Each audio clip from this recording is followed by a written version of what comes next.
Dela writes, my MVVs, welcome. Ebony was allegedly kicked out as she opted for a new competition in a desperate moment with the Great Lion.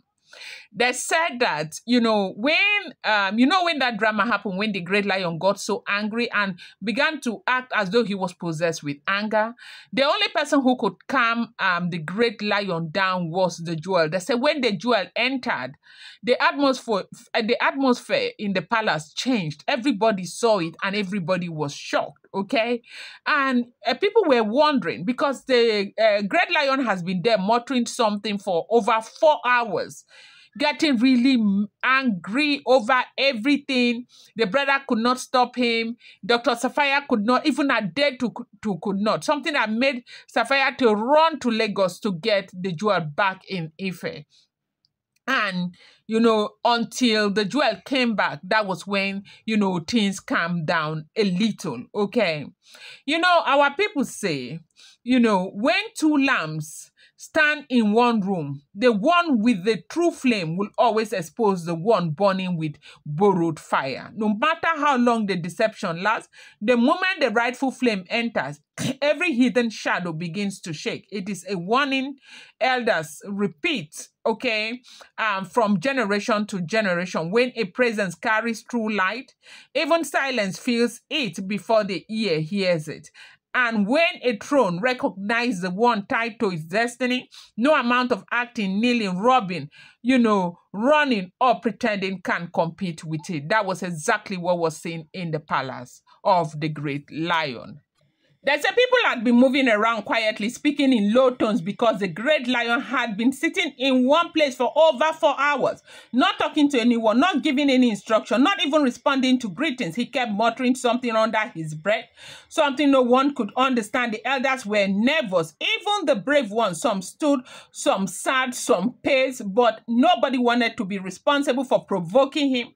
Whenever they looked at him, they saw anger burning under the quiet, and everyone knew that anger was tied to the recent chaos in the palace, the betrayals, the stolen sacred items, and the constant tension from all corners. People were whispering, wondering if he was about to call Ogunjaye again, because his silence was not ordinary. The entire palace carried the weight of fear. Even the walls felt different. When everything changed, the moment the jewel entered the palace, it was not loud, it was not dramatic, it was simply her presence. The elders who had been pacing stopped. The women who were standing in groups turned their heads immediately. Even the guards adjusted themselves as if something entered them. The jewel walked towards the Great Lion, not rushing, not shaking, just moving with that quiet confidence that always unsettled those who wanted her spot and comforted those who knew she belonged there.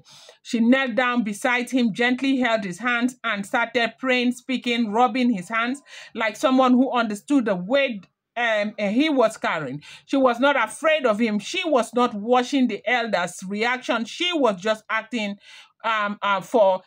she was not acting for anybody. She was simply doing what she came to do, carrying, peace into a man whose world had been on fire for hours. Little by little, the Great Lion started responding. His breathing shifted, his shoulders relaxed slightly, his eyes, which had been heavy and unfocused, started clearing. Those sitting far away noticed the change before those, standing close to him. Someone at the back even whispered that it was like the atmosphere itself recognized the jewel. Welcome back to my channel. It's your girl Dela Ram. I bring you fresh and spicy gist from the source. It's still on the road. Your happy new week to you. I appreciate you so much. I love you. A show at Dukbeo, my people.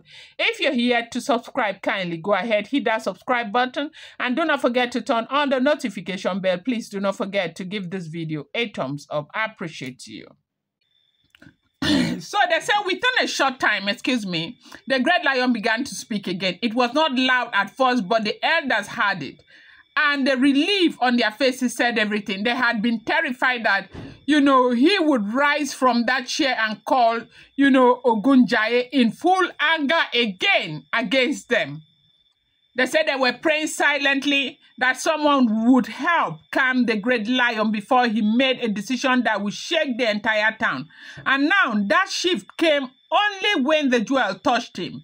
They all saw it. Nobody needed to be told. But just as, peace was returning to the room, Ebony suddenly rushed forward as if she had been waiting for the exact second. She jumped in with one of her helpers following her behind, and before anyone could understand her intention, she stretched out her hand trying to rub the great lion's feet. Elders reacted immediately. They didn't even think. They blocked her and told her not to touch him. They told her to stay back. They reminded her that she had been in the palace the entire time when the great lion was silent and completely lost in his thought. They asked her why she waited till the jewel came before suddenly remembering she wanted to help.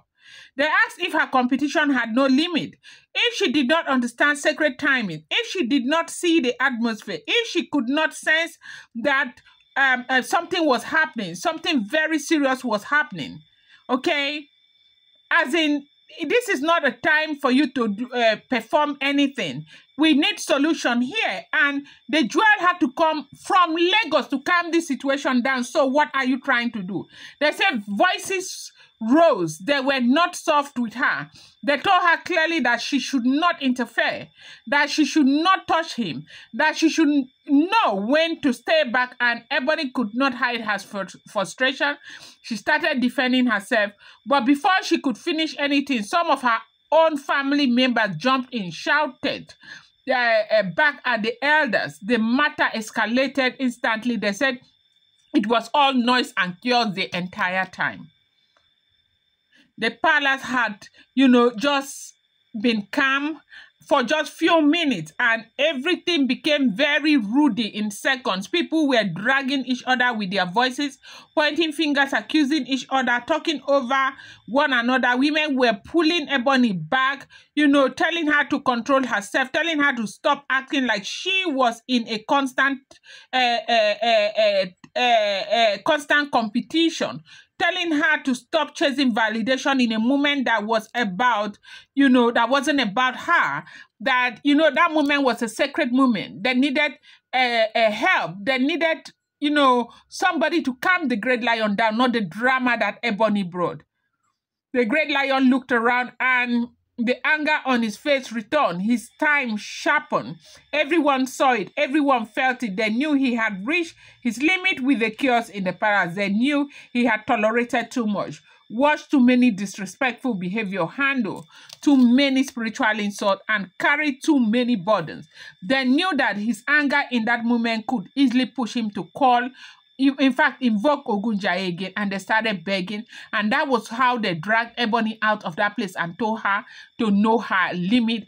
And they just could not compromise anything anymore. They just wanted solution at the time. And that was exactly what happened. The drama was something else in the palace. If the information we are getting is correct, Ebony started, lambasting elders, women. They were shouting at each other, calling her to carry her maidens and leave, because they said she came with a bowl of herb that she wanted to use to wash the feet of the great lion. They said that bowl of herb was even, they pushed it down. It was a serious chaos in the palace. And the entire weekend has been so full of drama. In fact, there has been so full of tension, panic. A whole lot has happened in the palace. But, to the glory of God, the jewel was able to calm down the situation.